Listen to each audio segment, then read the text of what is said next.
Hello everybody, and it's nice to be speaking to you from this property. This is Greyfriars House and Gardens in the centre of Worcester. It's a National Trust property. I just thought I'd do a little short video with an extra intro that wasn't on my main YouTube channel, and that is the Treasurer's House in York, and when one of the tour guides told us about the most famous ghost story possibly around the world, the Roman soldier story. Now, it is on my main channel.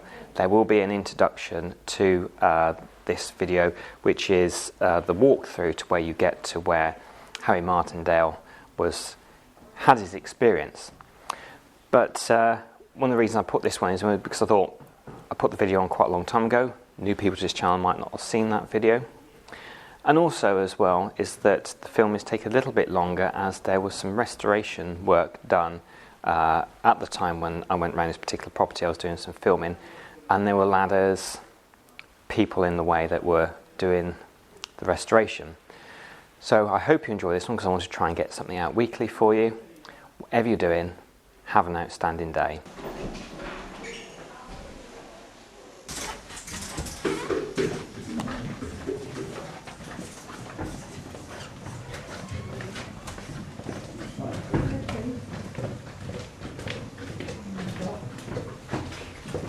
Gather here for a minute, thank you. So, before we go down to the cellars here down here, I'll just explain about the tunnels. And these were, what you need to do is, you don't turn it, you pull it out, then you move those together. Oh, right. It's very deceptive. Okay. The new ones, much more complicated than the old ones, as usual. So, as I was saying, the, the purpose of these cellars was actually to put a central heating system in. So, they date from when Frank Green moved into the house, about 1898 or so. And behind the white door there is where the coal-fired boiler was. We now replaced that just a month ago with a biomass boiler, whatever that is. Okay. And up on the wall there, Frank had the house wired for electricity, and there's part of the original circuit board from 1900 now, that was totally harmless, we hope. So what happened was, by accident, running along this wall, Frank's workman discovered the base of 4 Roman columns, and this to my right is the only one left exactly as found. I'm going to say a little bit about it, particularly the benefit of people at the back there who can't see it, and you'll know what you're looking at as you come past. We've had archaeologists in to look at it for us, and they've told us it dates from about 150 AD, sitting on the remains of a Roman road there. And given the diameter across and the size of the column which would have rested on top of the base, we've been told a smaller scale version of the one that's on the far side of the minster on the piazza there. So if you've not been to see the famous Roman column, that was found underneath the minster, by the way, down in the Undercroft, when there was been some work done down there. So a smaller scale version. Along the wall were 3 other bases. You can see the remains of one of them. It's underneath the Great Hall staircase. And the reason it's up there is when Frank was having his Great Hall built, he wanted some impressive columns putting in. So he said to his workmen, try to copy the Roman base. And if you do take a peep at it and compare it to the columns that exist in the Great Hall, the workmen done a great job of copying. But it does mean that you've ended up with a row of Roman-style columns in what was supposed to be a medieval-style banqueting hall. Hold your head. Concentrate and get moving.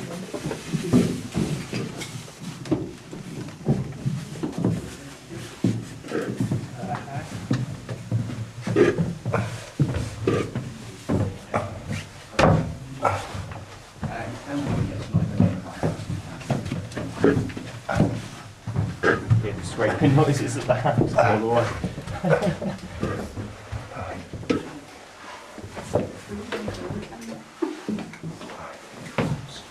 Just on the platform, if you could, thank you. Just on the platform, thank you. Just going to pop this rope across here, so nobody can escape. Okay. I hope you're not going to put me on YouTube, because I've been on twice already. I'm on twice on YouTube. Same chap came back with a better camcorder, better lighting the second time. So if you put Harry Martindale YouTube into a device, you'll find me there. About 4 years ago, I had a bit more hair. Anyway, so what we're going to do is, I'm actually going to just mention first of all the ceiling, which was put here only about 15 years ago. In fact, the height of the ceiling at the time of our story, back in 1953, was considerably higher up than this. It was more of a vaulted shape, sort of barrel shape, if you like that. Now we're going to turn out this horrible light for a short time, just to create a better atmosphere, but nothing too scary. There we are.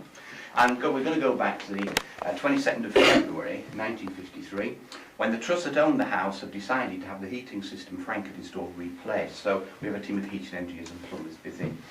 Well, on this particular morning, the most junior member of that team, Harry Martindale, who was an 18-year-old apprentice plumber, was sent down here to the cellars to work entirely on his own. What a lucky day. The job he'd been given was fairly straightforward. He was told to knock a hole through the ceiling up there for a pipe to come through.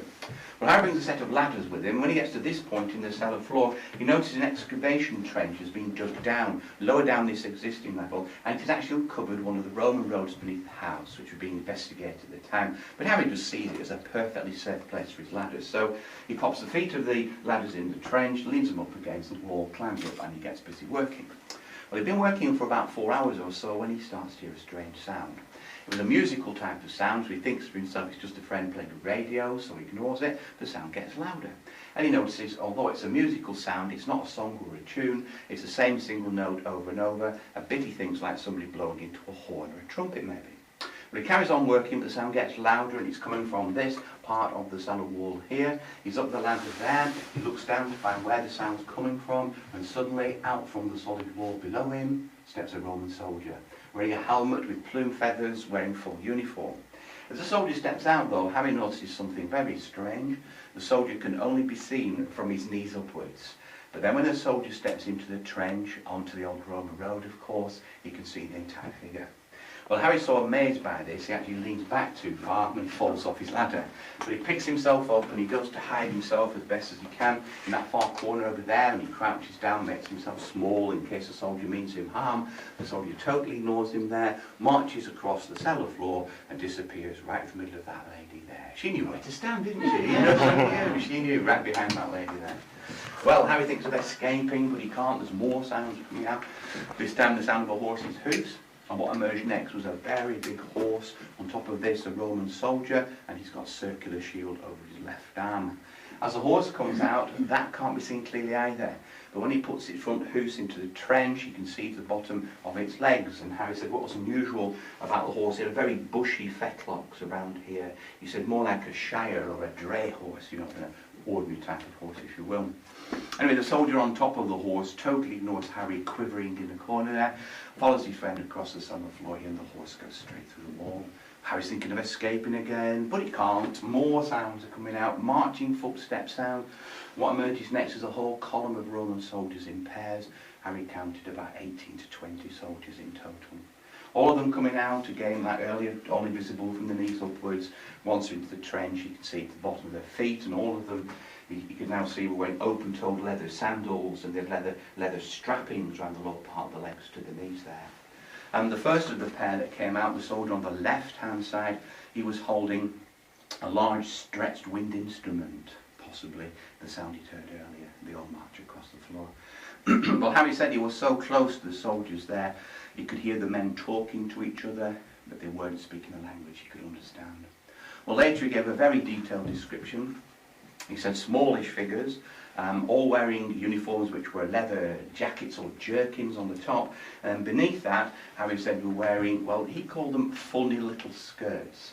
They were, of course, tunics coming down to just above the knees, and he said they were green in colour. All of the soldiers were armed, 2 or 3 had spears, but most had short little swords in holsters on the right-hand side of their bodies. Quite a number had circular shields over their left arms. All in all, Harry said these soldiers, the phrase he used was they were scruffy soldiers. And this is on account of the fact that many of them had mud on their arms and legs and bits of the uniform. Quite a number of them clearly hadn't shaved for several days. You could see stubble there on their faces. And it was as though they'd been out on an expedition, maybe lasted a few days, maybe not turned out terribly well or whatever, and here they were trudging somewhat despondently back to their sleeping quarters. But as the first pairs of the column began to go through the solid wall, there was one other thing that absolutely staggered Harry. And that was that not a single one of these Roman soldiers looked at him or reacted to him in any way. And the reason that Harry was amazed by that is because he said, actually, these were not ghost soldiers. They weren't transparent figures, they weren't sort of misty, smoky, foggy type figures that you tend to associate with people who say they've seen a ghost. He said, no, totally solid and real. And he said these soldiers were so lifelike, he was sure that had he knelt up in that corner and stretched out as far as he could with his arm, he could have touched the soldiers that were nearest to him. But he was far too scared to do that, of course. When the last pairs of the column had finally gone through the wall and the footsteps and voices got fainter and fainter and fainter, Harry makes a run for it, picks himself up, sprints across the cellar, up the first tunnel, up the second, up the steps that you came down. He sat down on the top step up there. He was shaking and trembling, absolutely terrified.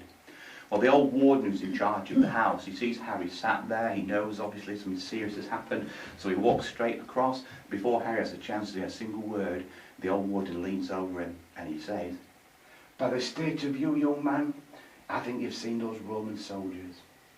Because the warden had seen the same soldiers here the previous year, but never told anyone. Well, Harry Martindale goes on immediate sick leave from his job and never works as a plumber for the rest of his life. But while he's on sick leave, of course, his friends keep pestering him. "Why not at work, Harry? Have you done your back in?" I said, "I'm not going back to it. Get back to work, lad, you'll lose your job." "I don't care about my job." And he was sacked.